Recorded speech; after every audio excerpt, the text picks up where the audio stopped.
grand oak doors of the Silver Creek Vineyard estate had not been closed to family in 40 years. But that rainy Tuesday, Eleanor stood in the foyer, her hand trembling on the brass lock, and turned it. The click echoed through the high-ceilinged hall like a gunshot. It was a sound of finality, a sound that severed the invisible cord connecting a mother to her only child. Outside, the rain lashed against the stained glass, washing away the dust of the drought, just as the tears washing down Eleanor's face were trying to cleanse her of the bitterness that had taken root in her heart. She was 72 years old, and she had just been told by her own son, the boy she had carried through blizzards and bankruptcies, that she was no longer relevant in her own home. Eleanor walked slowly to the living room, her steps heavy on the hardwood floors. She and her late husband, Silas, had refinished with their own hands 3 decades ago. She sat in Silas's old leather armchair, the one that still smelled faintly of cedar and pipe tobacco, and looked out at the rolling hills of vines. They were dormant now, twisted skeletons against the gray sky, waiting for spring. Eleanor felt much the same dormant, twisted by grief, waiting for a warmth that might never return. To understand how a mother reaches the point of locking her door against her own flesh and blood, you have to understand the land, and you have to understand the woman who tried to steal it. Her name was Tiffany. She wasn't a bad person in the way villains in movies are bad. She didn't twirl a mustache or cackle. She was dangerous because she was efficient. She was a lifestyle consultant from Lowe's angels who saw the world in terms of assets, liabilities, and content opportunities. When Eleanor's son, Lucas, first brought her home 2 years ago, Tiffany hadn't looked at the vines. She had looked at the wedding venue potential of the barn. She hadn't tasted the complexity of their Pinot Noir. She had critiqued the font on the label. Lucas, a man of 40 who had always been gentle, pliable, and eager to please, was mesmerized. He saw in Tiffany the glamour and sharp edges he lacked. Eleanor saw a shark in silk pajamas. The unraveling began slowly, as these things always do. It started with suggestions. Sunday dinners, once sacred times for roast chicken and stories about Lucas's father, became strategy meetings. Tiffany would push around her peas and talk about modernization. She used words like brand synergy and vertical integration. Eleanor would listen, nodding politely, pouring more gravy, trying to keep the peace. But the peace was a facade. Lucas was changing. He stopped wearing his work boots to dinner. He stopped asking about the soil pH or the rainfall levels. He started checking his watch, checking his phone, checking Tiffany's face for approval before he spoke. The breaking point didn't come with a shout, but with a whisper. It was the week before the annual Harvest Gala, the winery's most important event. Eleanor had been preparing for months. She had polished the silver, ordered the local flowers, and curated the vintage selection. She was in the library, looking for an old ledger when she heard voices in the hallway. The door was ajar. "It's just embarrassing, Lucas." Tiffany's voice was low, sharp. "The doilies, the old photos, the country music. It smells like a nursing home in here. We have investors coming from Silicon Valley. We need a sleek, modern aesthetic. Not this." "I know, Tiff," Lucas replied, his voice sounding weary. "But it's her house. She built this place, and she's holding it back," Tiffany snapped. "Look, do you want this business to survive the next decade? Or do you want to run a museum for your mother's memories? She's an obstacle, Lucas. A sweet, old obstacle. We need to move her into the guest cottage. Or better yet, a nice condo in town. We need the main house for the VIP suites." Eleanor froze. Her hand clutched the edge of the mahogany bookshelf so hard her knuckles turned white. An obstacle. She wasn't the mother who had stayed up nights, wrapping Lucas's feverish body in cold towels. She wasn't the partner who had sold her own jewelry to buy the first tractor when the bank threatened foreclosure. She was an obstacle.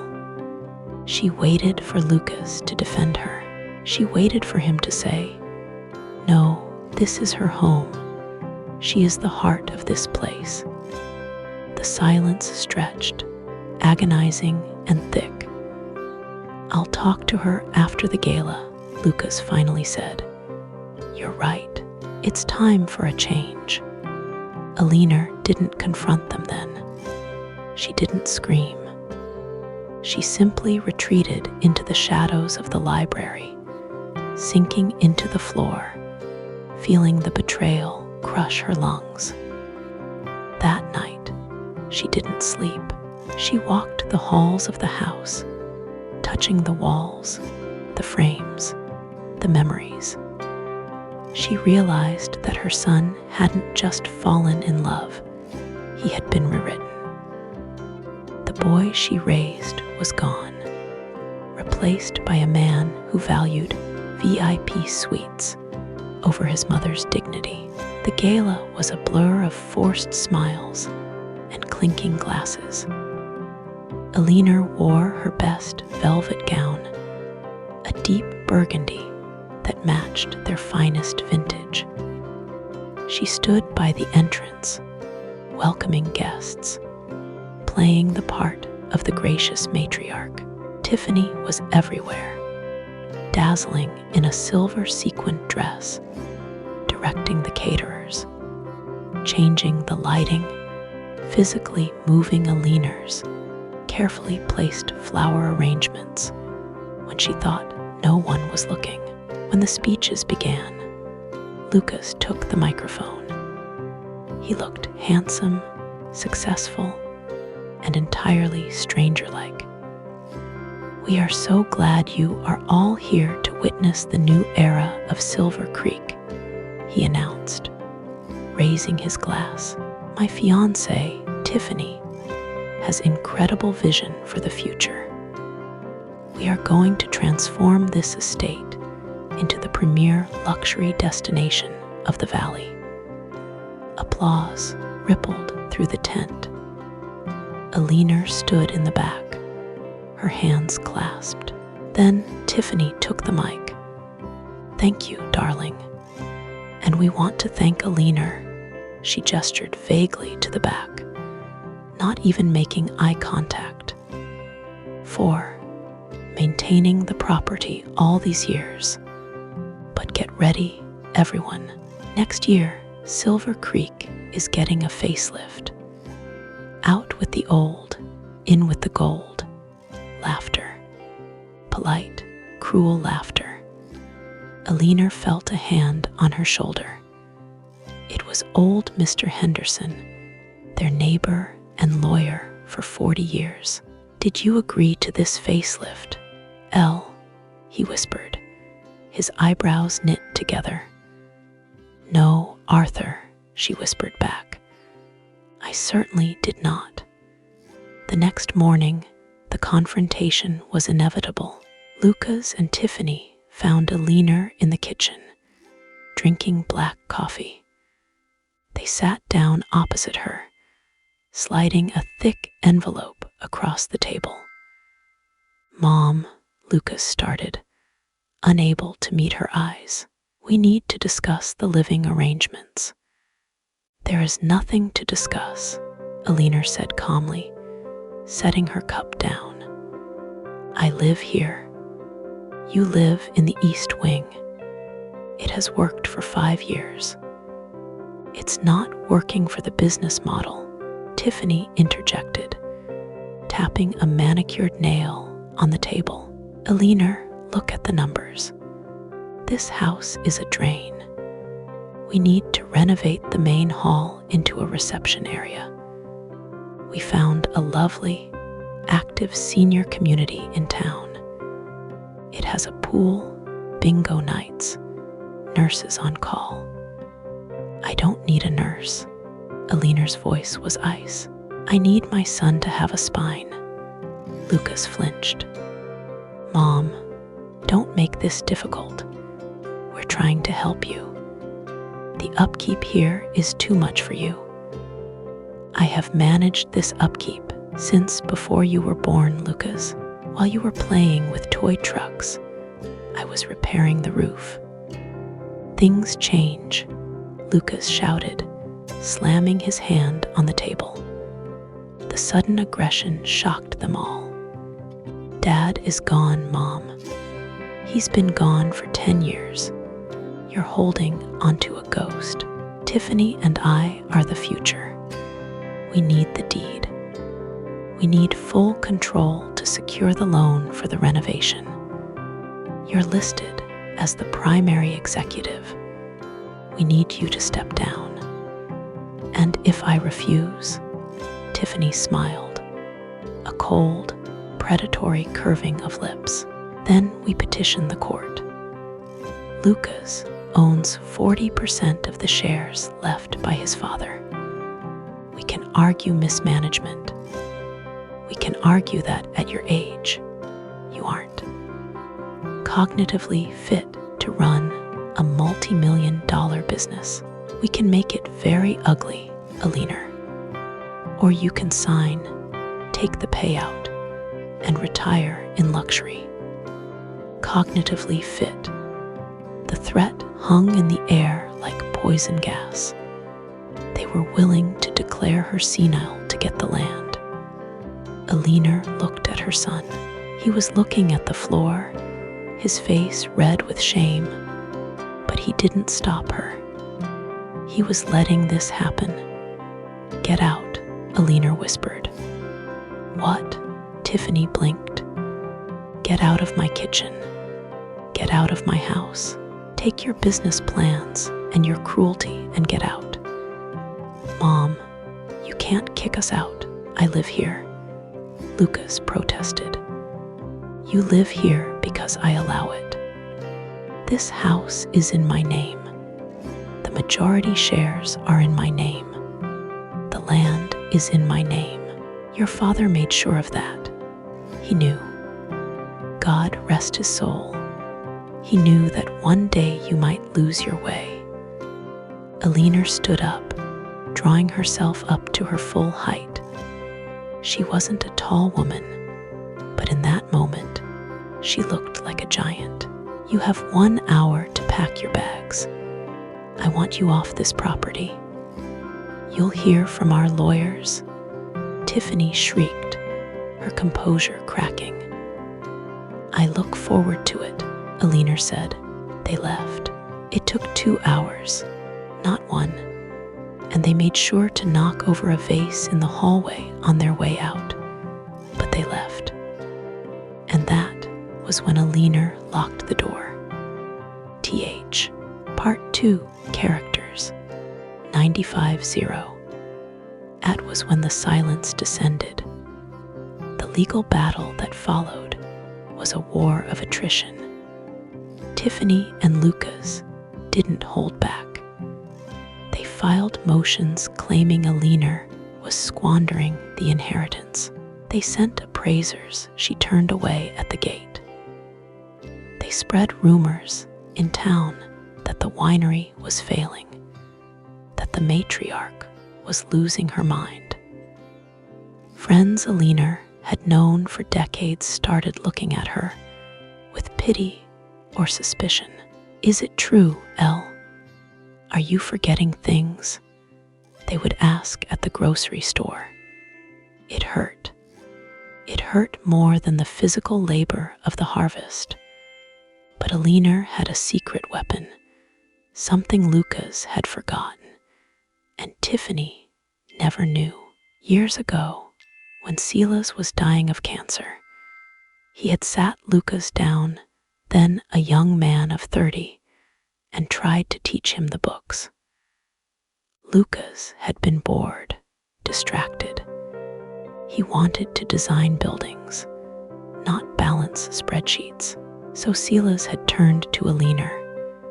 "He's not ready, Elle," Silas had rasped, holding her hand. "He has a good heart, but he's weak. He flows like water to whoever is closest. You have to be the rock." Silas had set up a legacy trust. It was a dormant legal structure that triggered only under specific conditions. One of those conditions was an attempt by any beneficiary to force the sale or fundamental alteration of the estate against the wishes of the primary trustee.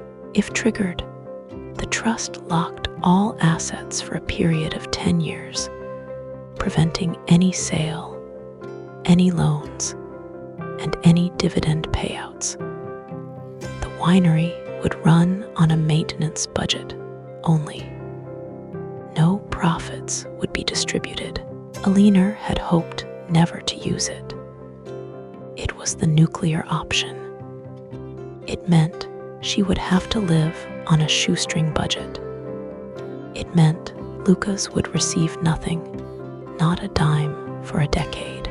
3 months after the eviction, sitting in a sterile conference room with Arthur Henderson and the opposing legal team, Eleanor played her card. Lucas looked tired. His tailored suit hung loosely on him. Tiffany looked impatient, checking her phone. "We are prepared to offer Mrs. Russo a settlement of $2 million for her exit," Tiffany's lawyer stated smugly. "No," Eleanor said softly. "Mrs. Russo, if we go to trial, we will win," the lawyer pushed. "Arthur, show them the document," Eleanor said. Arthur slid the yellowed folder across the table. Lucas picked it up. He read the first page. He frowned. He read the second page. His face went pale. "What is this?" Lucas whispered. "The legacy trust," Eleanor said. "Your father created it.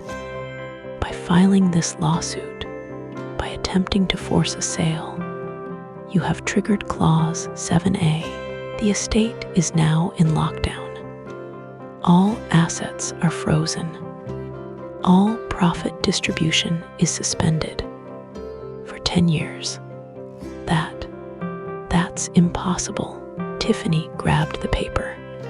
Her eyes scanned the legal jargon.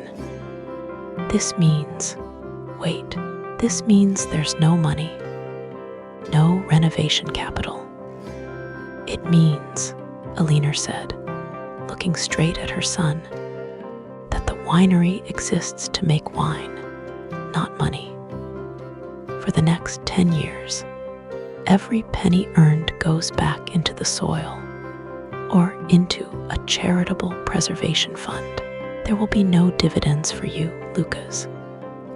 No salary unless you are physically working the harvest. and certainly no luxury resort. You're bluffing, Tiffany hissed. I have already filed the paperwork with the state, Arthur said, cleaning his glasses. It's done, you can sue, but you'll be suing a rock. The trust is ironclad. Lucas looked at his mother, his eyes wide with shock. Mom, why? You're cutting yourself off too. You'll be living on nothing. I don't need much, Eleanor replied. I have my garden. I have the roof over my head. I have the memories of your father. That is enough for me. The question is, Lucas, is it enough for her? She nodded toward Tiffany. The silence in the room was deafening. Tiffany was staring at the paper as if it were a death warrant. The realization was dawning on her. The golden goose hadn't just stopped laying eggs, it had flown away. You did this on purpose, Tiffany spat. You spiteful old hag. Tiffany, Lucas snapped, but his voice lacked conviction. No, Lucas, she trapped us. We have debts. We put the down payment on the penthouse based on the buyout. We leased the new cars. What are we going to do?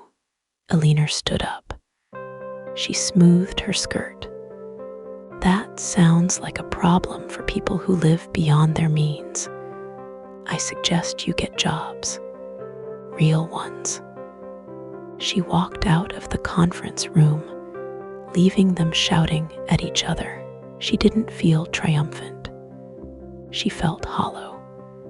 She had just sentenced her son to financial ruin to save his soul. It was the hardest thing she had ever done. The next year was a lesson in the cruelty of silence. Eleanor lived alone in the big house. She fired the cleaning staff to save money. She worked the vines herself, alongside the few loyal hands she could afford to keep. Her back ached constantly. Her hands became calloused and rough. At night, the house groaned in the wind, and she would sit by the fire, knitting, waiting for a phone call that never came. She heard about them through the grapevine of the town. It wasn't good. Without the winery money, the lifestyle Tiffany demanded was impossible to sustain. Lucas had tried to go back to architecture, but he had been out of the game too long. They had downsized to an apartment, then a smaller one. Then the rumors turned darker. Arguments in public. Tiffany being seen with a real estate developer from the city. One rainy November evening, 18 months after the meeting, the phone finally rang. Hello, Eleanor answered, her heart hammering. She left me, Mom. The voice was broken, drunk. Where are you, Lucas? I don't know. A motel. She said I was a loser. She said she wasted 2 years on a sinking ship. She took the car. She took the remaining cash. I have nothing, Mom. I have nothing. Eleanor closed her eyes. You don't have nothing, Lucas. You have your life. Do I? I have no job. I have no wife. I have no home. You made sure of that. I made sure you didn't have an inheritance you didn't earn. There is a difference. I hate you, he sobbed. I hate you for being right. I know, Eleanor said, tears streaming down her face. Come home, Lucas. I can't. After what I said, after what we did, the gate is open. It's always been open. But Lucas, her voice hardened slightly, if you come back come back as a worker, not as an owner, not as a boss. You come back to work the land. That is the only way." He hung up. Eleanor didn't know if he would come. She left the porch light on, watching the rain slant through the yellow beam. She waited. 3 days later, a taxi pulled up to the gate. Lucas got out. He looked 10 years older. He was thin, unshaven, carrying a duffel bag. He walked up the long driveway in the rain. Eleanor watched him from the window. She didn't run out to hug him. This was the day we She first opened met the door under the and old stood oak there. tree. He stopped at the foot of the stairs. He looked up at her, rain dripping from his nose. "I'm here to work," he said. "The guest cottage is unlocked," Eleanor said. "Shift starts at 5 a.m. Don't be late." She closed the door. It took every ounce It all of began strength on a not Tuesday, to pull him a into day her that felt arms ordinary enough. and make him cocoa But by sunset, and tell him it was okay. But it wasn't okay. Not yet. He had to break before he could heal. The redemption of Lucas Russo.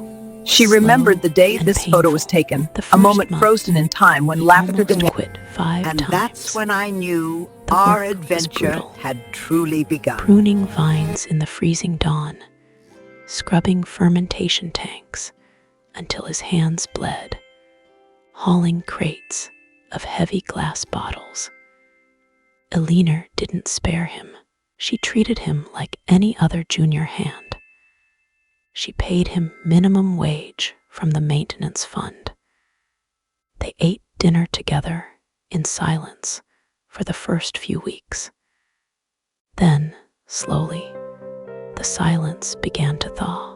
"The Merlot vines in the North Block," Lucas said one evening, pushing his fork around his plate. "They have a fungus. I think we need to spray." "I noticed," Eleanor said. "What do you suggest?"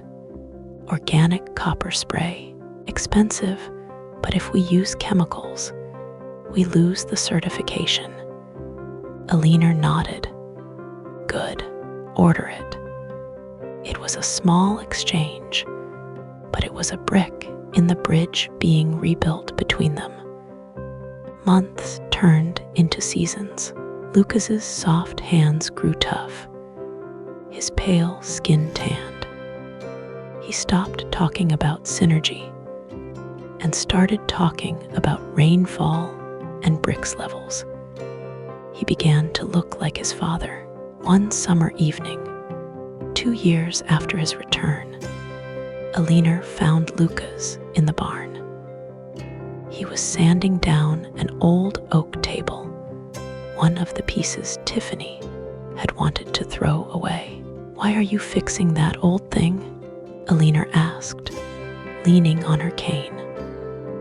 Lucas looked up, wiping sweat from his forehead. "Because it's good wood, Mom. It just needs some care to show the grain again. It has history. You can't buy history." Eleanor felt a lump in her throat. "No, you can't. Mom," Lucas put down the sandpaper. He walked over to her. "I'm sorry. I know I've said it, but I was so blind. I wanted the easy way. I wanted the shiny life. But out here, when I'm in the vines, I feel him. I feel Dad. He never left," Eleanor whispered. "And neither did you. Not really. I want to stay. Not for the money. I don't care about the trust or the 10 years. I want to learn. I want to be the one who keeps this alive for the next generation. If I ever have kids." "You will," Eleanor patted his cheek, "and they will know their grandmother didn't sell out." 5 years passed. The T, Part 3 characters, 950. Rust restrictions were still in place, but the winery was thriving in a different way. The quality of the wine had never been better. They had won regional awards. The outdated farmhouse aesthetic that Tiffany had despised was now considered authentic and boutique.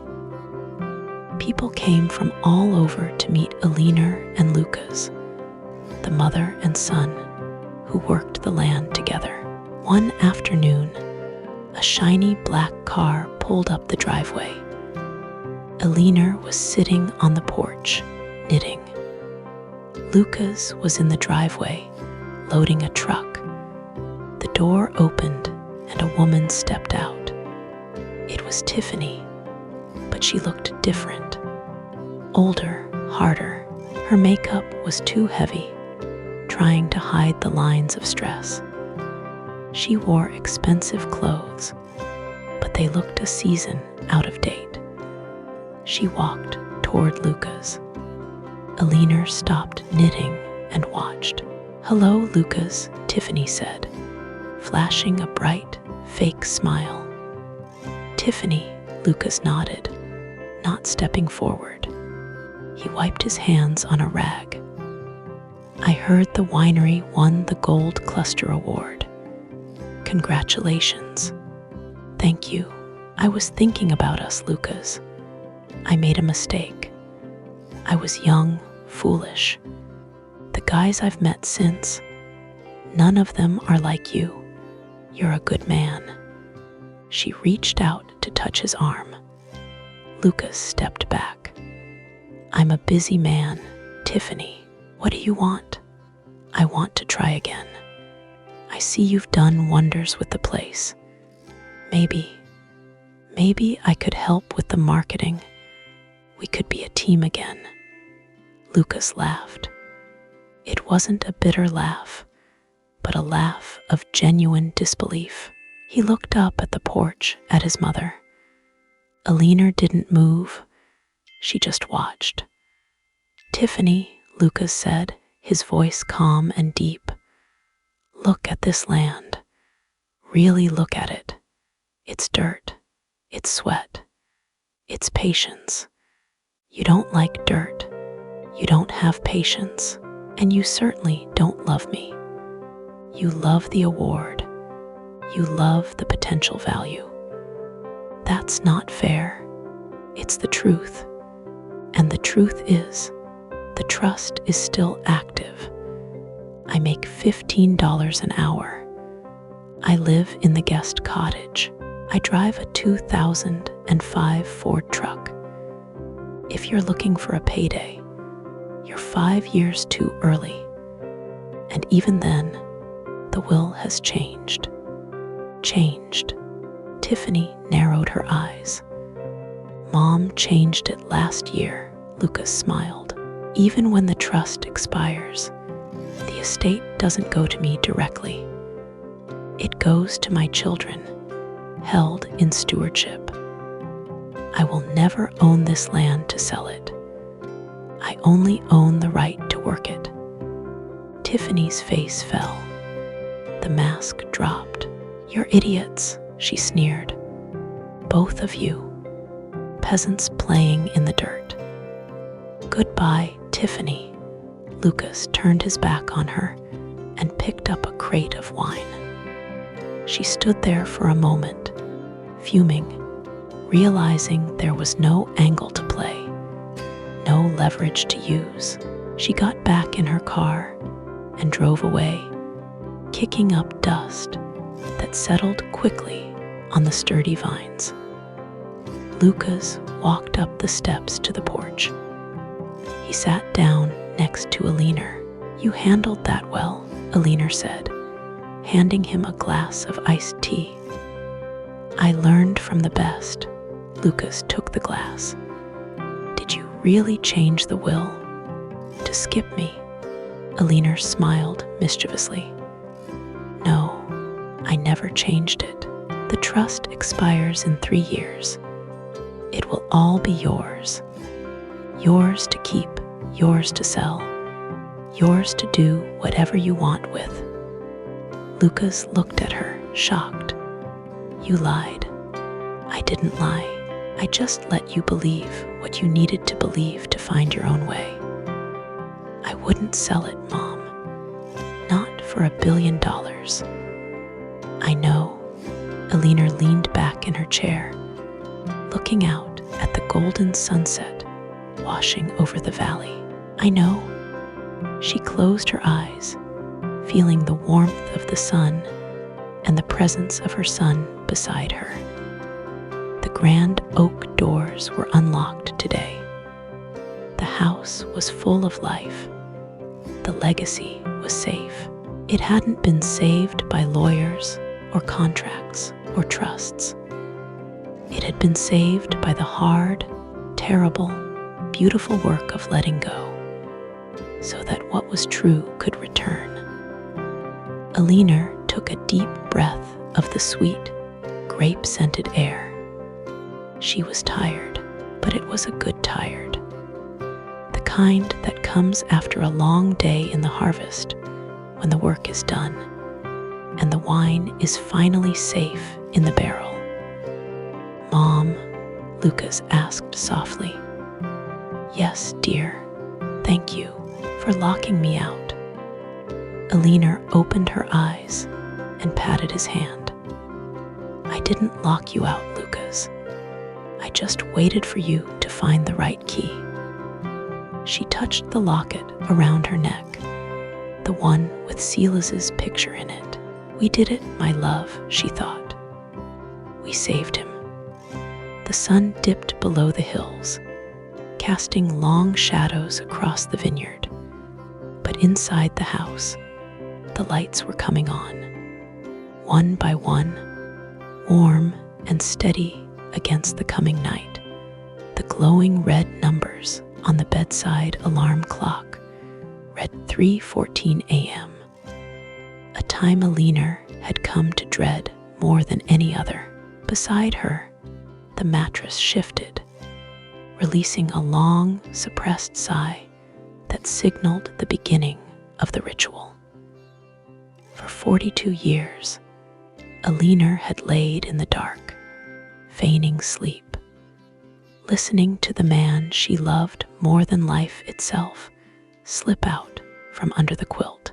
She knew the routine by heart, the soft click of his knees, the hesitation before his feet touched the cold hardwood, and the stealthy, almost ghostly exit from their bedroom. To the outside world, Frank was the pillar of their community in Granite Falls, a retired foreman, a deacon at the First Baptist Church, a man who fixed neighbors' fences for free. But to Eleanor, in the dead of night, he was a stranger carrying a burden so heavy it seemed to bend the very shadows of the hallway around him. Tonight, however, the silence felt different. Tonight, the heavy, metallic scent of iodine that usually vanished by morning was already lingering in the air, and Eleanor knew she could no longer be a spectator to her husband's private purgatory. Their life together had been a tapestry of quiet joys woven through the decades. They met in 1961 at a diner in Spokane, where Eleanor was a waitress and Frank was a young, ambitious shift lead at the chemical plant. He was handsome in a rugged, serious way, with eyes that smiled even when his mouth didn't. They married 6 months later. It was a good marriage, built on shared values and a deep, abiding respect. They raised 3 children, paid off the mortgage, and weathered the economic storms that battered the Pacific Northwest. Yet, there was always a part of Frank that was walled off, a fortress Eleanor was silently forbidden to breach. The The oddities began in the early 70s, specifically after the accident Frank never liked to discuss. He had come home from the hospital after a 3-week stay, claiming he had broken ribs and suffered smoke inhalation during a minor sight malfunction. But the man who returned was changed. He became modest to the point of obsession. He never swam with the children. He wore undershirts and button-downs, even in the stifling August heat. He locked the bathroom door not just to shower, but to change his clothes. And then the nightly pilgrimages began. Every single night, between 3 o'clock and 3:30 a.m., Frank would go down to the detached workshop in the backyard. He told Eleanor it was his insomnia, that he liked to whittle or organize his tools to quiet his mind. For decades, she forced herself to believe him because trusting him was easier than confronting the terror of the unknown. But the years have a way of eroding patience, and love, when tested by silence, eventually demands the truth. The catalyst wasn't a sudden outburst, but a slow accumulation of small, terrifying details. In recent months, Eleanor noticed Frank's gait had stiffened. He flinched when she hugged him too tightly around the midsection. The laundry, which she had done for 40 years, started to reveal secrets. She found traces of yellowish fluid on his undershirts and small, dried spots of blood near the hem of his pajamas. When she asked about his back pain, he would brush it off with a forced smile, blaming arthritis or old man aches. But arthritis didn't smell like antiseptic, and it didn't require an hour of solitude in a freezing workshop every morning. On this particular Tuesday in November, the wind was howling off the mountains, rattling the window panes. Eleanor listened as Frank's truck boots crunched softly on the gravel outside, heading toward the workshop. She waited 5 minutes, her heart hammering against her ribs like a trapped bird. She threw off the covers, grabbed her heavy wool robe, and slid her feet into her slippers. The decision had been made. She wasn't going to spy. She was going to save him, though she didn't yet know from what. She navigated the kitchen in the dark, the linoleum cold beneath her feet. Through the window, she saw the faint, yellow glow of the workshop window. It was a sacred space, Frank's sanctuary. Stepping out into the biting wind, she clutched the lapels of her robe tight. The walk to the shed felt like miles. As she reached the door, she hesitated. The handle was cold iron. She knew that turning it might shatter the peace they had maintained for half a lifetime. But she also knew that a peace built on hidden agony was no peace at all. She took a breath that tasted of pine and coming snow, and she opened the door. The scene inside was not one of a hobbyist tinkering with wood.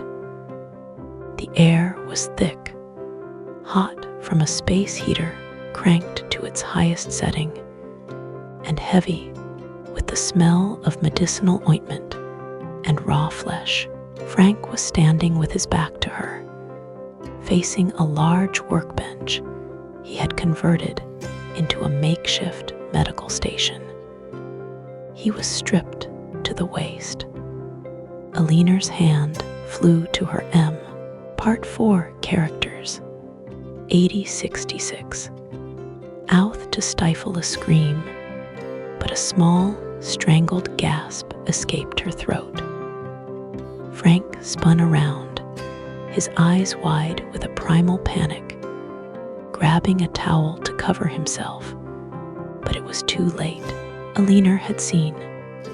His torso, from his left shoulder down to his hip, was a landscape of ruin. It looked as though his skin had been melted and fused back together by a careless god. Thick, ropey keloid scars twisted around his ribs like vines. There were patches of raw, red skin that looked ulcerated, weeping fluid where the old scar tissue had cracked and refused to heal. It was a map of violence, a secret history written in the language of burns and grafts. "Ellie, no, don't look," Frank rasped, his voice cracking, stepping back into the shadows. He looked smaller than she had ever seen him, stripped of his dignity, a frightened boy in an old man's body. "Go back to the house, please." Eleanor didn't leave. She closed the door behind her to shut out the wind and stepped into the suffocating heat of the room. Tears blurred her vision, not from revulsion, but from a heartbreak so acute it felt physical. She walked toward him, ignoring his outstretched hand that tried to ward her off. "Frank," she whispered, the name carrying all the tenderness of their 4 decades together. "My God, Frank, why?" He slumped against the workbench, the towel clutching his chest, his head bowing in defeat. "I didn't want you to see. I didn't want you to be disgusted." Disgusted? Eleanor reached out and touched his good shoulder. "I am your wife. I have held your children. I have washed your clothes. Do you think this," she gestured to his side, "changes who you are to me?" "It's ugly, Ellie. It's monstrous," he said, tears finally spilling over his weathered cheeks.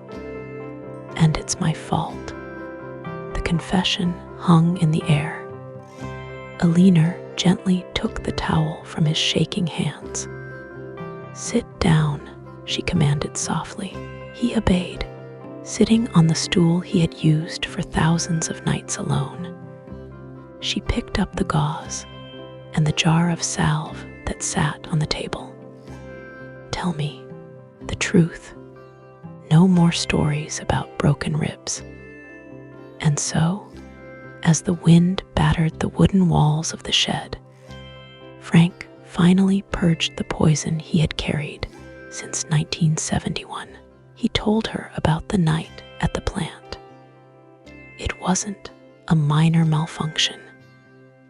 It was a catastrophic pressure valve failure in the mixing sector.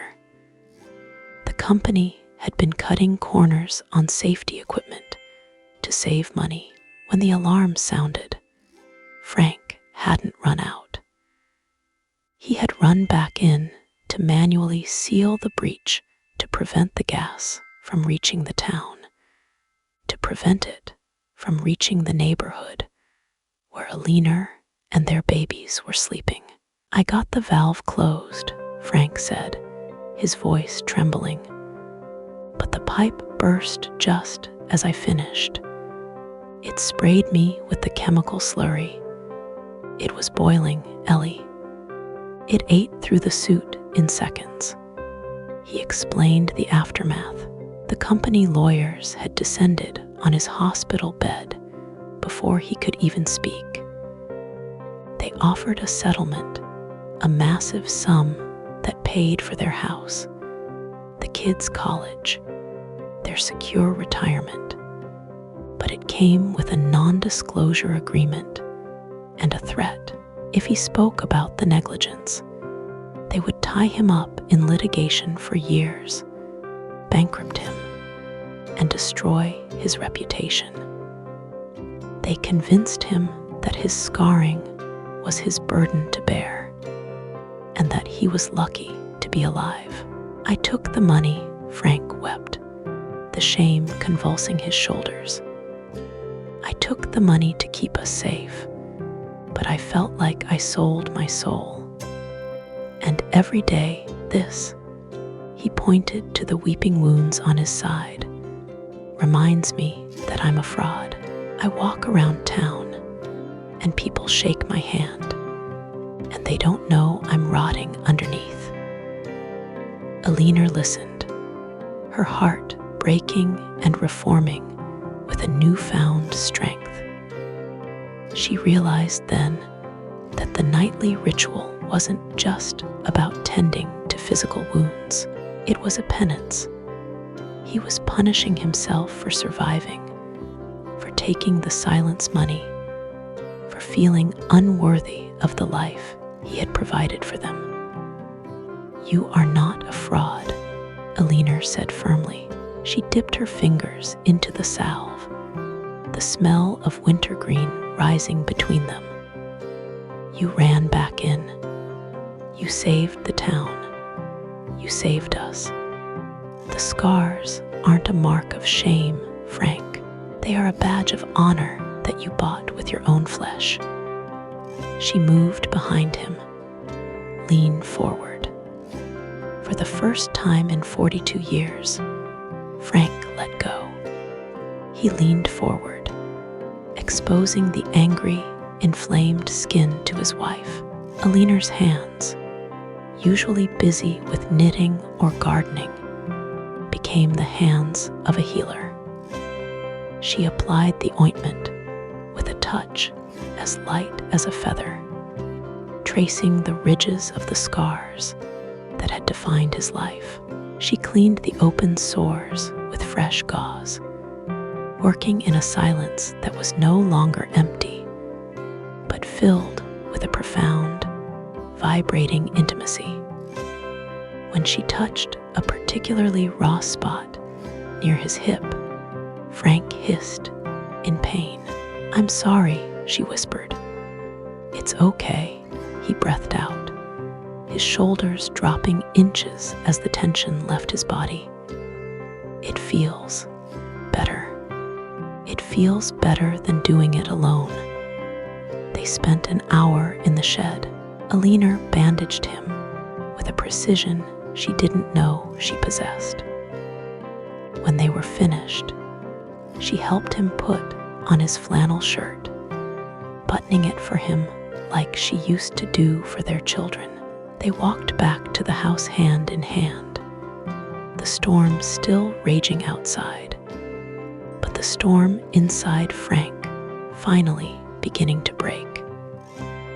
The next morning, the change in the house was palpable. It wasn't that the scars were gone, they would never truly vanish, but the wall was down. Frank sat at the breakfast table, and for the first time, he didn't look like a man guarding a fortress. He looked tired, yes, but light. That night, and every night for the next 10 years, the alarm clock didn't need to ring. Eleanor would wake up when Frank stirred. She would get out of bed, put on her robe, and they would go downstairs together. They moved the medical supplies to the main bathroom, reclaiming the house from the secrecy.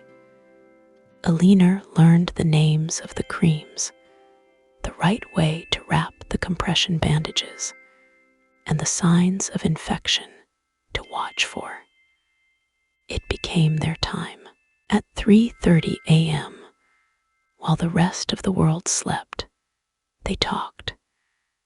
They talked about the things they had missed in the silence, his fears of mortality, her worries about the grandchildren, the color of the paint for the porch. The intimacy of tending to his wounds surpassed any physical closeness had shared in their youth. It was a communion of souls, a daily affirmation that he was seen, flaws and all, and that he was loved not in spite of them, but including them. Frank passed away in his sleep at the age of 79, his heart finally giving out after a lifetime of hard work. At the funeral, the church was packed. People spoke of his kindness, his generosity, his stoicism. They called him a pillar of the community. Eleanor sat in the front row, her hands resting in her lap, feeling the ghost of his warm, rough palm in hers. Later, when the guests had left and the house was quiet, Eleanor went upstairs. She opened the bathroom cabinet. The jar of salve was still there, half empty. She picked it up, inhaling the sharp scent of wintergreen one last time. She didn't cry for the pain he had suffered. She cried for the 40 years he had suffered it alone. But beneath the grief, there was a fierce, burning gratitude. She was grateful she had opened that door. She was grateful she had seen the ruin and called it love. She realized then that the greatest act of courage wasn't running into the chemical fire. It was letting someone else see the burns. Frank had finally allowed himself to be known, and in doing so, he had given Eleanor the greatest gift of their marriage, the truth. She placed the jar back on the shelf and closed the cabinet door, not with a slam, but with a gentle click. The secret was over. The healing was complete. And as she looked out the window at the dark, silent workshop, Eleanor knew that while the scars remained, the ghost had finally been laid to rest.